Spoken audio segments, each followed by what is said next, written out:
नमस्कार, मैं शिवानी रतूड़ी आर्यव्रत टाइम्स में आपका स्वागत करती हूँ।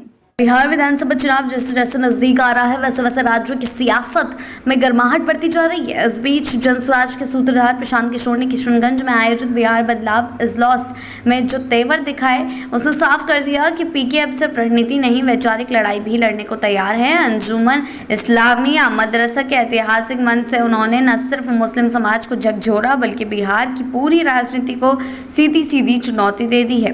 प्रशांत किशोर ने खुले मन से कहा कि हमने देश भर में कई नेताओं की मदद की जिससे कई ने भाजपा को हराया, लेकिन हमारी राजनीति पार्टी की नहीं विचारधारा की है। साथ ही उनके इस बयान ने साफ कर दिया कि जनसुराज सिर्फ एक संगठन नहीं एक वैचारिक आंदोलन है जो लोगों को जाति धर्म और डर से ऊपर उठकर सोचने की अपील करता है। अपने संबोधन में पीके ने राज्य की सामाजिक असमानता और राजनीतिक उदासीनता की तस्वीरों को गंभीर तरीके से खींची। उन्होंने कहा कि बिहार में दलितों के बाद सबसे गरीब मुसलमान हैं। आधे से ज्यादा मुस्लिम परिवार ऐसे हैं जो अपने बच्चों को न्याय नहीं दिला सकते। आपको बार बार ये बताया गया कि आप अल्पसंख्यक हैं और नेताओं ने आपका मानसिक रूप से कमजोर कर दिया।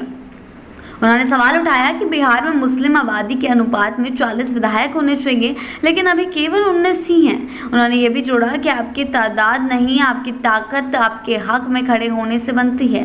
पीके ने भाजपा पर भी तीखा हमला बोला। उन्होंने कहा आज का हुक्मरान जालिम है तो मान लीजिए कि उसे चुनने में गलती आपकी थी। भाजपा की ताकत उसकी विचारधारा है, अगर उसे हटाना है तो गांधी की विचारधारा को अपनाना होगा।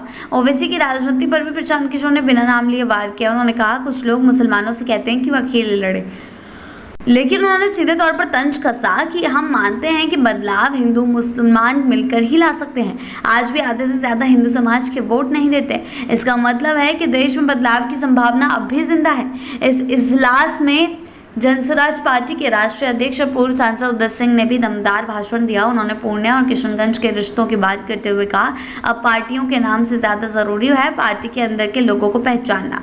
सियासत में हिंदू मुसलमान के वोटों की खेती होती रहती है। उनका सीधा तौर पर कहना था कि इस हिंदू मुसलमानों को इस्तेमाल किया जाता है, लेकिन अब वक्त है इस नफरत और डर के चक्र को तोड़ने का। उदय सिंह ने स्पष्ट कहा कि जनसुराज की राजनीति भावनाओं की सौदेबाजी नहीं बल्कि उम्मीदों की साझेदारी है।